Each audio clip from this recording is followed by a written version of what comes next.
Pernah kepikiran nggak sih pas kita lihat sebuah bangunan yang megah gitu, apa ya sebenarnya yang bikin dia kokoh berdiri?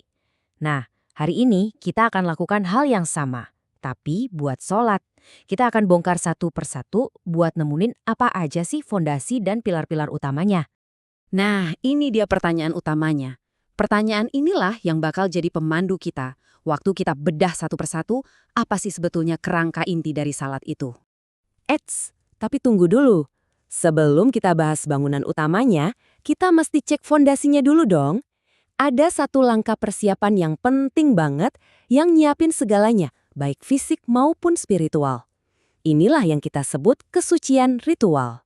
Namanya wudhu. Dan ini bukan cuma sekedar cuci muka ya. Wudhu itu syarat wajib sebuah proses yang mastiin kita ada dalam kondisi suci, siap buat ibadah. Gampangnya gini, tanpa wudhu yang sah, sholatnya ya belum bisa kita mulai. Oke, di dalam wudhu sendiri ada bagian-bagian yang nggak bisa ditawar. Ini disebut rukun. Kalau kita pakai analogi bangunan tadi, inilah pilar-pilar utama fondasinya. Kalau satu aja pilar ini kelewat, seluruh fondasinya dianggap nggak sah. Yuk, kita lihat ada 6 pilar ini. Oke, kita lihat ada 6 langkah di sini. Mulai dari niat, lanjut ke wajah, tangan, kepala, sampai kaki. Tapi yang paling krusial itu pilar ke-6, tertib.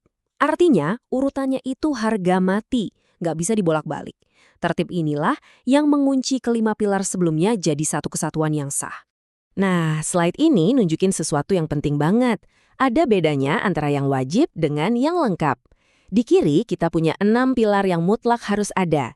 Tapi di kanan ada prosedur yang lebih komplit yang mungkin sering kita lihat. Misalnya ada tambahan kumur-kumur. Jadi jelas ya, mana yang jadi kerangka inti dan mana yang jadi penyempurnanya.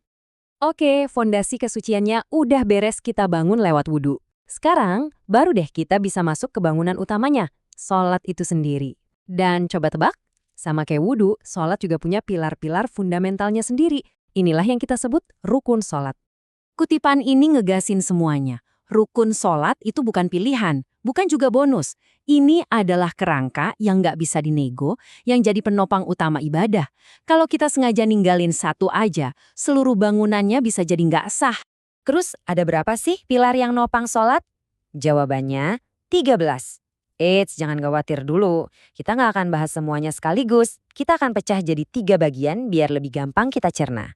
13. Nah, coba ingat-ingat angka ini. Masing-masing dari ke-13 pilar ini punya perannya sendiri dalam menjaga alur dan keutuhan sholat. Oke, kita mulai dari bagian pembukaannya ya. Oke, kita mulai dari gerbangnya. Bagian pembuka ini yang nentuin segalanya. Pertama, berdiri tegak. Lalu niat di dalam hati, mirip kayak wudhu tadi. Terus takbiratul ihram, yaitu ucapan Allahu Akbar yang jadi penanda mulai. Dan ditutup dengan membaca surat Al-Fatihah. Sekarang kita masuk ke jantung gerakannya.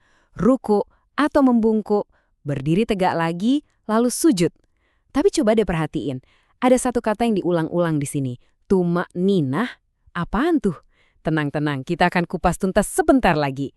Tapi catat dulu kata ini ya, karena ini kunci utamanya. Dan inilah babak akhirnya. Ada duduk terakhir, bacaan tasyahud, dan selawat.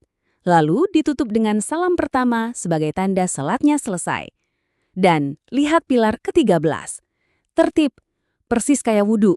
Pilar terakhir ini jadi pengikatnya. Semuanya harus dilakukan sesuai urutan, dari awal sampai akhir. Oke, kita udah punya fondasi dan 13 pilar yang kokoh. Strukturnya udah lengkap. Tapi ada satu elemen lagi, sebuah bahan rahasia yang menyatukan semuanya, yang mengubah rangkaian gerakan ini dari sekedar senam jadi ibadah yang penuh makna. Ingat kata yang tadi saya minta Anda catat? Nah, ini dia. Tumaninah. Gampangnya, ini tuh ketenangan. Jeda sejenak di setiap gerakan sampai seluruh anggota tubuh kita diam sempurna. Bukan gerak buru-buru, melainkan tenang dan mapan. Inilah lawan katanya gerasa-gerusu. Nah, slide ini ngegambarin perbedaannya dengan pas banget. Tanpa tumakninah, sholat bisa jadi cuma gerakan mekanis aja. Tapi dengannya, setiap jeda, setiap gerakan, jadi momen buat kita benar-benar hadir dan terhubung. Tumakninah inilah yang jadi nyawanya sholat. Jadi, yuk kita simpulkan 3 elemen kuncinya. Kita punya wudhu sebagai fondasi kesucian. Lalu rukun sebagai pilar-pilar kokoh yang ngebentuk strukturnya. Dan yang terakhir, tumak ninah sebagai ruh yang ngasih ketenangan dan kehidupan pada struktur itu.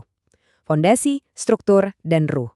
Tiga-tiganya menciptakan satu kesatuan ibadah yang utuh. Ini ngebawa kita ke sebuah pemikiran terakhir. Kita baru aja lihat gimana sebuah aturan yang sangat terstruktur dalam sholat justru tujuannya adalah buat menciptakan ruang bagi ketenangan. Bukan buat membatasi, tapi justru buat membebaskan pikiran kita untuk fokus. Jadi, pertanyaannya untuk kita renungkan. Dalam hidup kita sehari-hari, gimana sebuah struktur atau rutinitas bisa kita jadikan alat untuk mencapai kesadaran yang lebih dalam?